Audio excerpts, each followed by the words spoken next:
Alright, so here we are in the Hornet, and let's talk about how to get this thing on the ship. So, the pre-landing checks for a carrier landing are actually not too bad. You need to make sure the hook bypass is set to carrier, and you want to go ahead and have anti-skid off. Those would be two opposites of what you would do if you were landing on an airfield, but they make sense for landing on the carrier. You also obviously want to put the hook down, otherwise you just kind of roll off the edge of the deck and it's embarrassing. And of course, master arm to safe. Now, setting up for carrier landing, I go ahead and go over here and put my HSI right there so I don't have to look down here. I can just see this bad boy right here. I also want to activate it to TACAN and get the TACAN for the carrier set in the window here. So the carrier on this particular mission I've loaded up is 74, so I put it in there, and now we can see the distance of the carrier here, and I can actually see the position of it here. It might help for you to scale in the HSI either to a scale 10 or a scale 5 so that you can kind of just get that zoomed in view of about where the carrier is. So it's back over there somewhere right now. And lastly, so those take care of your pretty much your pre-landing checks. The other thing I will say is that you have to make sure you're within trap weight. The Hornet's max trap weight on the carrier is 33,000 pounds. You don't really have to do a whole lot of complicated math. The aircraft is calculating what its weight is at all times. You just have to go to these menus, so menu button, and go to checklist, and then right here, it's got what your current weight is. So as long as you're under 33,000, you're good. You can do it at like 34,000. It's a little bit more restrictive, but all these numbers we're going to talk about here in a second, it just works out if you're 33 and below. Otherwise, it's going to kind of throw everything off. So if you have to get rid of some of your excess ordnance, or you can also dump fuel like that to get yourself to trap weight before you get to the carrier, those are all things you need to do before you hit the initial. Alright, so here we are heading towards our initial point. I've got the aircraft configured for landing, like we just talked about, and we're approaching our initial astern the ship right here at 3 miles. That's our initial, and you'll see I'm not flying right down the deck. I'm trying to fly just kind of slightly offset to the right. You could be anywhere from like right above the tower to like maybe like a quarter mile, half mile over this way. That's pretty well fine. I feel like the closer you are to the ship, the easier the round out's going to be. So something like this works pretty good. And flying from the initial to the break, I'm just going to try to maintain 800 foot and about 350 knots. I feel like that works out best more often than not. And there you go. We're passing by the bow of the ship now. You can see the distance is going to come down. You can see it all flipping around. It's now behind us. Now, I could brake right now as I pass the bow, but especially if you're new, you're still learning how to do the brake. Give yourself a little bit of distance because it'll give you more time to configure when you're on the downwind. So you don't have to go right away. I'm waiting for a good half mile to a mile usually when I do my brake. You can see I roll in, not past 90, but just like right around here, and I start pulling back the stick. Now, I always want to keep 800, so 800 foot altitude. So I'm going to try to keep this velocity vector right here at the level horizon bar as best I can. But what I'm doing as far as pulling back on the stick, I'm giving enough pull on the stick to make my G number match my airspeed as close as possible. Right now I'll be pulling back to try to get to 3.4. I also put out my speed brake when I do this because it helps me slow down a little bit faster. So you can see now I'm at 3.1, 3.2, 3, and so I'm trying to match it. And as I'm slowing down more, I'm releasing some of that pressure on the stick, trying to get it to about 3. You can see I'm kind of getting it right now, maintaining level altitude as best as I can. Now, I'm really only doing this until I get to about 250. Once I get to 250, now I'm below speed for the gear and the flaps. So what I'm going to do here in just kind of a second is drop them and pull the speed brake back in. So as I'm rolling through the first part of that maneuver, you can see I'm most of the way through the turn, but not all the way through the turn. As I'm rolling through that maneuver, I kind of take my left hand, because I pull the power to idle, and then I just take my left hand, move it over on the keyboard. I feel for that divot where the F key is, and I use that so I know how to get to flaps, gear, and speed brake. Or you might have control set up on your stick too. It's whatever. But more or less, my left hand is already there at the control. So as I pass through 250, gear, flaps, retract the speed brake. It all happens all at once there. And you can see now I've shallowed my bank as I did that. I'm no longer worried about how many G's I'm pulling. I go to about, this is around a 45-degree bank or so. And I'm just kind of modulating. I'm watching for my speed, and I'm trying to keep at my 800 feet still. You know, as this plane slows down, it tends to want to balloon when the flaps come in, but then it tries to drop like a stone as you lose your speed below like around 170s when it really starts to sink. So I'm just kind of rounding out here, and all I'm looking for at this point is I'm just trying to get to my reciprocal heading. I know it's about 120 in this case. Keeping my altitude, and I'm starting to add in trim to get this velocity vector to the middle of the E bracket. And as I'm passing through 170, this is usually when I start bringing in the power again to catch that. And I'm doing a pretty poor job here on this. You can see my power is low. It should be like way up here, especially at 130. So this thing is going to sink like a stone here in a minute. But I am on the downwind now. I'm on the reciprocal heading, about 120 almost, about 10 degrees off. And I am on speed. And I'm mostly trimmed at this point, but you can see I don't have the power, and it's going to cause me to sink. But either way, I'm still in a position I can start descending to the 600 foot for the pattern. So you can see I'm making a little bit of a correction. I'm adding in power to kind of catch that, and I'm getting the trim finalized. Seeing that I'm on the downwind and on speed, I'm still letting myself descend to 600 foot, and I'm finalizing my trim. Now, here's the thing.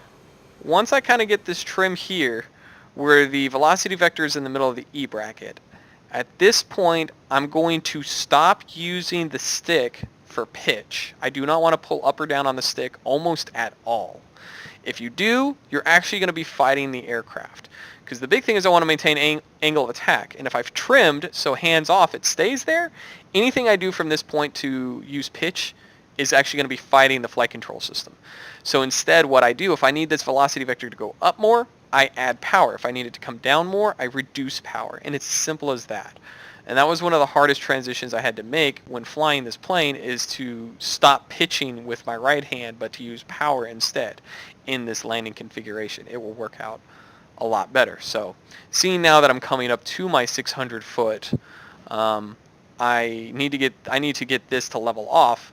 I add in power, and you can see that brings the nose up. And as I get there, I reduce power to kind of catch it and get these two guys to just sit there. Because again, if you're trimmed, these two guys will stay in position with the way that the trim is set. So I really can just control it with power inputs.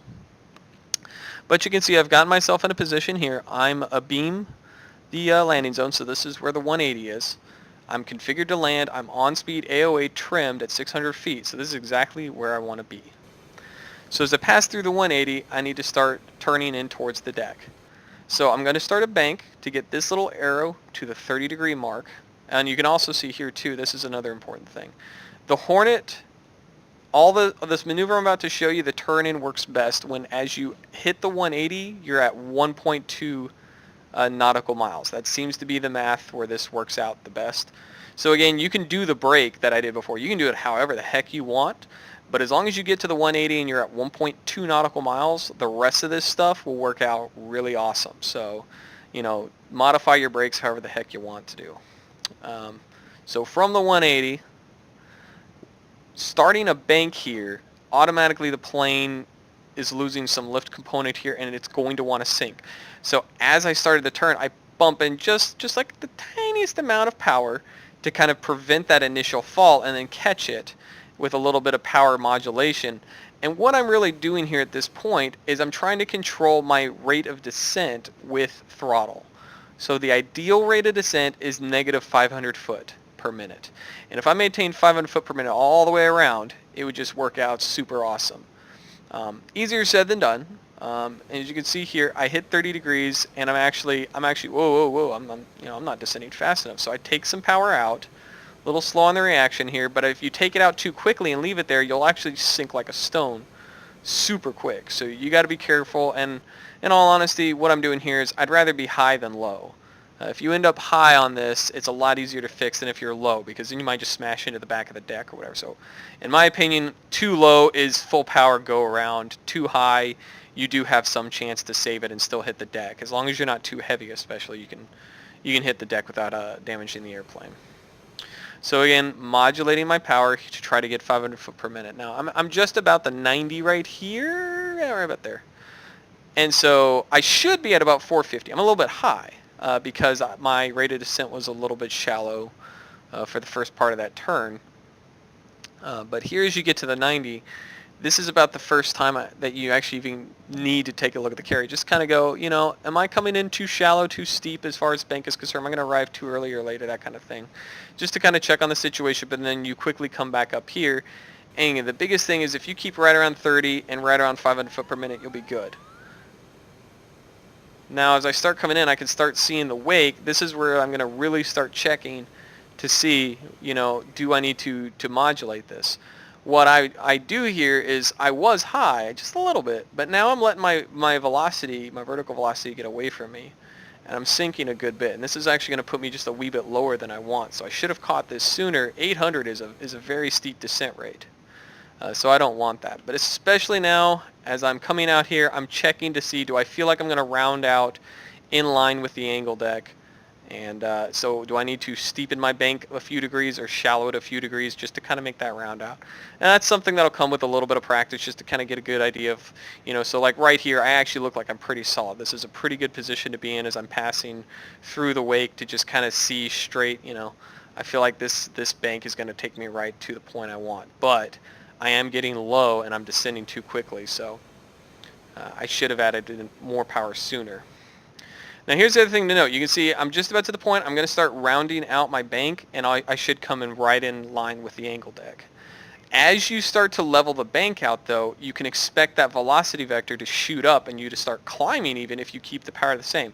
So right before I start leveling out, you can see I move the power down, but then bring it back in. So I'm pulling that power out to arrest that tendency for it to shoot up, but then I got to add the power back in so I don't drop like a stone. And then once I round out here in the groove, at this point the LSO would be telling me that I need to come right to the deck, come right to center, and I need to add power. Because right now, if we look out there at the ball, the eye floss right out there, you can see the red light. It should be in line with the green, but it's red, indicating you are low. And I am a little bit low.